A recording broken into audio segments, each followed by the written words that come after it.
तो हेलो नमस्कार दोस्तों, स्वागत है हमारे यूट्यूब चैनल पर जिसका नाम है टेक्नो बाय मिलन। तो स्वागत है हमारे नए वीडियो पर। तो आज के वीडियो में आप लोगों को बताने वाला है राज्य न्यायालयिक विज्ञान प्रयोगशाला रायपुर में ढेर सारी वैकेंसी निकली है, उसका फॉर्म आप लोगों को कैसे भरना है और आप लोगों को बता दें कि उसका जो योग्यता है कितनी रखी, कितने पदों के लिए भर्ती होने वाली है और कब तक इसका डेट है, पूरी जानकारी इस वीडियो के माध्यम से आप लोगों को पूरा बताने वाला है। तो वीडियो को पूरा एंड तक देखना, बिल्कुल भी मिस नहीं करना है।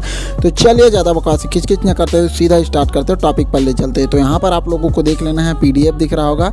अगर आप लोगों को पीडीएफ चाहिए तो वीडियो के डिस्क्रिप्शन में मेरा व्हाट्सअप नंबर या व्हाट्सअप चैनल होगा, उससे जुड़ जाना है। उससे आप लोगों को बड़ी आसानी से जो है इसका पीडीएफ मिल जाएगा। ठीक है, तो चलिए स्टार्ट करते हैं। तो यहाँ पर आप लोगों को सीधा यहाँ पर देख लेना, छत्तीसगढ़ राज्य न्यायालयिक विज्ञान प्रयोगशाला रायपुर के स्वीकृत सीधी भर्ती के रिक्त पदों को भरने की अनुमति प्रदान की गई है। अतः शासन के निर्देशानुसार राज्य न्यायालयिक विज्ञान प्रयोगशाला रायपुर एवं अधीनस्थ क्षेत्रीय न्यायालयिक विज्ञान प्रयोगशालाएं हेतु छत्तीसगढ़ राज्य न्यायालयिक विज्ञान प्रयोगशाला सेवा भर्ती नियम 2007 एवं संशोधित अधिसूचना दिनांक 1/1/2022 तथा छत्तीसगढ़ राज्य न्यायालयिक विज्ञान प्रयोगशाला लिपिक वर्गीय सेवा भर्ती नियम 2015 के प्रावधान अनुसार इस विभाग के निम्नांकित तृतीय श्रेणी के पदों पर सीधी भर्ती हेतु छत्तीसगढ़ के मूल निवासी स्थानीय निवासी पात्र अभ्यर्थियों से ऑनलाइन आवेदन पत्र छत्तीसगढ़ राज्य न्यायालयिक विज्ञान प्रयोगशाला रायपुर की वेबसाइट यहाँ पर देख लेना आप लोगों को पर आमंत्रित किए जाते हैं। तो यहाँ पर देख सकते हैं रिक्त पदों की संख्या एवं वेतनमान 7वें वेतनमान के अनुसार आप लोगों को मिलेगा। तो यहाँ पर सबसे पहला प्रयोगशाला तकनीशियन के लिए 8 पद है।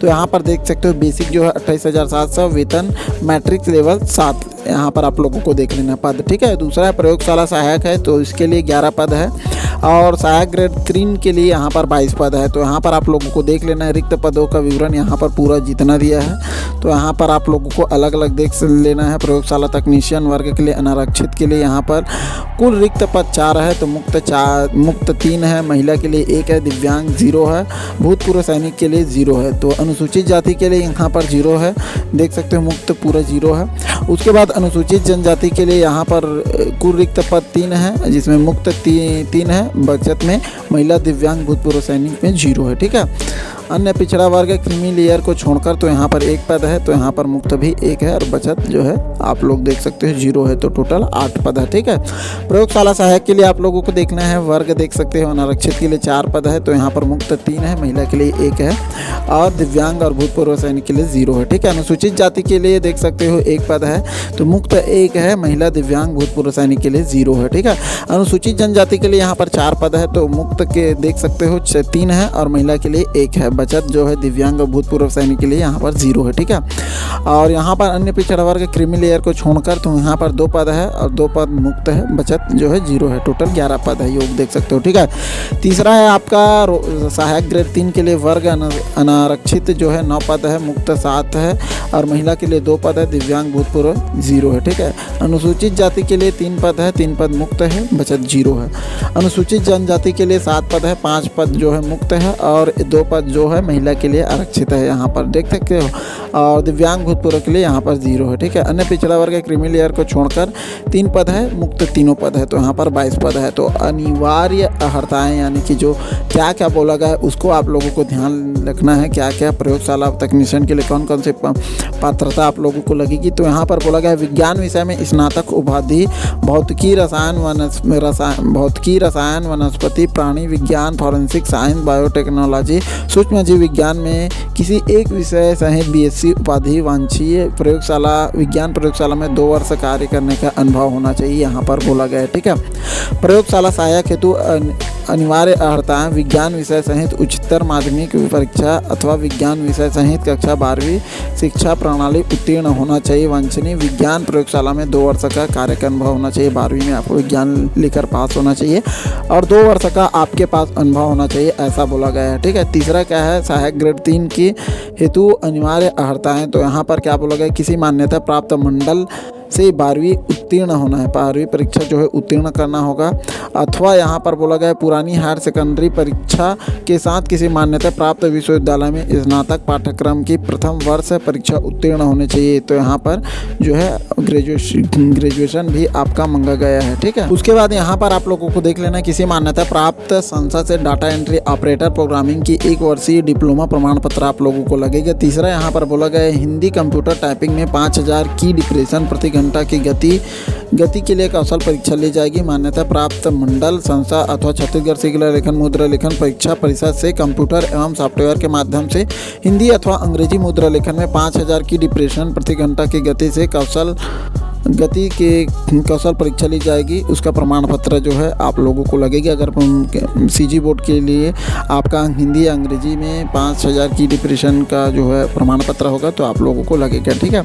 आयु सीमा यहाँ पर बोला गया है। आयु सीमा में यहाँ पर देख सकते हो अभ्यर्थी की आयु 1/1/25 को 18 वर्ष से कम तथा 35 वर्ष से अधिक नहीं होनी चाहिए। शासन के निर्देशानुसार छत्तीसगढ़ राज्य के मूल स्थानीय निवासियों को दिनांक 1/1/25 की स्थिति में निर्धारित अधिकतम आयु सीमा 35 वर्ष से 5 वर्ष की अतिरिक्त छूट प्राप्त की जाएगी, अर्थात 40 वर्ष आयु सीमा की छूट होगी। अनुसूचित जाति, अनुसूचित जनजाति और अन्य पिछड़ा वर्ग क्रीमी लेयर को छोड़कर महिलाओं, निःशक्त जन और सांसकीय कर्मचारियों, संविदा कर्मचारियों एवं भूतपूर्व सैनिकों को शासन के प्रचलित निर्देशों के अनुसार आयु सीमा की छूट का लाभ प्राप्त होगा, किंतु सभी देय छूट को मिलाकर उसकी अधिकतम आयु 45 वर्ष से अधिक नहीं होनी चाहिए, यहाँ पर बोला गया है। ठीक है। उच्चतर आयु सीमा के संबंध में छत्तीसगढ़ सामान्य प्रशासन विभाग द्वारा समय समय पर जारी किए गए निर्देश भी लागू होंगे। तो यहाँ पर नियम और शर्तें आप लोगों को अच्छे से रीड कर लेना है, क्या क्या बोला गया है। चलिए हम लोग जल्दी जल्दी रीड करते हैं। ठीक है। उक्त पदों पर चयन हेतु एक लिखित परीक्षा छत्तीसगढ़ न्यायालयिक विज्ञान प्रयोगशाला रायपुर द्वारा आयोजित की जाएगी। परीक्षा उपरांत मेरिट सूची जारी की जाएगी। ठीक है। चयन हेतु पात्रता अपात्रता के संबंध में अंतिम निर्णय लेने का अधिकार संचालक राज्य न्यायालयिक विज्ञान प्रयोगशाला रायपुर के पास सुरक्षित रहेगा। और तीसरा बोला गया है चयनित उम्मीदवार को नियुक्ति के समय समस्त प्रमाण पत्र मूल प्रतियां प्रस्तुत करना अनिवार्य हो गई। यदि किसी भी आरक्षित अथवा अनारक्षित वर्ग में महिलाओं के लिए उपरोक्तानुसार आरक्षित पद उपयुक्त महिला अभ्यर्थी के अभाव के कारण चयन न होने से रिक्त हो जाते हैं तो ऐसे रिक्त पद अग्रहित नहीं किए जाएंगे, वरन उस प्रवर्ग के पुरुष उम्मीदवार के चयन द्वारा भरे जा सकेंगे जिस प्रवर्ग के लिए आरक्षित है। ठीक है। यहाँ पर बोला गया दिव्यांग एवं भूतपूर्व सैनिक के पद के विरुद्ध सामान्य अनुसूचित जाति और अनुसूचित जनजाति अन्य पिछड़ा वर्ग में से किसी जिस श्रेणी का आवेदक होगा उसे हॉरिजॉन्टल आरक्षण के कारण उस श्रेणी के अंतर्गत माना जाएगा। और यहाँ पर बोला गया है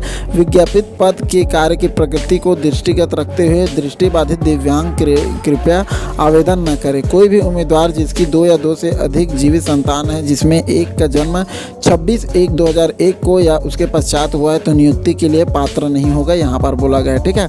कोई भी उम्मीदवार जिसके विवाह के लिए निर्धारित न्यूनतम आयु से पूर्व विवाह कर लिया है तो नियुक्ति के लिए पात्र नहीं होगा। चयनित उम्मीदवार की नियुक्ति छत्तीसगढ़ शासन के वित्त निर्देश 23/2023 दिनांक 12/9/2023 के निर्देशानुसार 3 वर्ष की परीक्षा अवधि पर की जाएगी। यहाँ पर बोला गया समान अंक प्राप्त होने की स्थिति में अभ्यर्थियों की जन्मतिथि के आधार मानकर वरीयता तय की जाएगी। जिस अभ्यर्थी की उम्र अधिक होगी उन्हें वरीयता प्रदान की जाएगी, यहाँ पर बोला गया। ठीक है। निर्धारित शैक्षणिक अर्हता आवेदन प्रारंभ होने के दिनांक से पूर्व ग्रहण किया गया होना चाहिए। आवेदन के दिनांक तक जीवित रोजगार पंजीयन होना अनिवार्य है। यहाँ सुनिश्चित करने की जिम्मेदारी स्वयं आवेदकों की होगी कि वे आवेदित पद के लिए निर्धारित समस्त अर्हताएं एवं शर्तें पूरी करते हैं। अतः आवेदन करने से पहले आवेदन अपनी अर्हता की जांच स्वयं कर ले। शासकीय अर्धशासकीय संस्थाओं में कार्यरत कर्मचारियों को चयन की स्थिति में नियोक्ता का अनापत्ति प्रमाण पत्र मूल रूप में प्रस्तुत करना होगा। तो यहाँ पर आप लोगों को देख लेना है और यहाँ पर महत्व टिप है उसको आप लोगों को पढ़ लेना है। ठीक है। यहाँ पर पूरा अंग्रेजी में जो प्रयोगशाला है उसका जो है वो कौन कौन सा जो है पेपर में कौन कौन से सब्जेक्ट का वो आएगा उसका है। ठीक है। यहाँ पर देख लेना पूरा PDF है। PDF चाहिए तो वीडियो के डिस्क्रिप्शन में मैं आप लोगों को दे दूंगा। ठीक है। तो आप लोग देख सकते हो। यहाँ पर स्क्रॉल करते आओगे तो यहाँ पर आप लोगों को क्या मिलेगा देख सकते हो। पूरा सिलेबस मिल जाएगा कि प्रयोगशाला तकनीशियन के लिए क्या क्या पढ़ना है आप लोगों को, सहायक ग्रेड 3 के लिए क्या क्या पूरा पढ़ना है, पूरा आप लोग देख सकते हो। यहाँ पर कितने कितने नंबर का जो आएगा पेपर वो पूरा यहाँ पर देख सकते हो। भाग 1 सामान्य गणित के 30 प्रश्न, सामान्य मानसिकता के जो है अलग अलग है। तो इस प्रकार आप लोग देख सकते हो हमारा जो है राज्य न्यायालयिक विज्ञान प्रयोगशाला रायपुर का पूरा डिटेल बाय डिटेल आप लोगों को बता दिया हूँ कि कितना पेमेंट मिलेगा, कितना पद है और कौन कौन सी जो है अर्हताएँ आप लोगों की लगेगी, आयु सीमा कितनी रहेगी, आप लोगों को पूरा डिटेल बाय डिटेल बता दिया हूँ। अगर आप लोगों को कुछ भी समस्या हो तो कमेंट में पूछ लेना है और पीडीएफ को 2 से 3 बार पढ़ना है। अगर आप लोग फॉर्म दिलाने के लिए जो है इच्छुक है तो आप लोगों को रीड कर लेना है अच्छे से, ठीक है। तो उम्मीद करता हूँ यहाँ छोटी सी वीडियो आप लोगों को अच्छी लगी होगी तो अपने दोस्तों के साथ शेयर करना बिल्कुल मत भूलिएगा। मिलता है ऐसे कुछ नए वीडियो में, तब तक के लिए अपने ख्याल रखिएगा। जय हिंद, जय भारत, जय छत्तीसगढ़।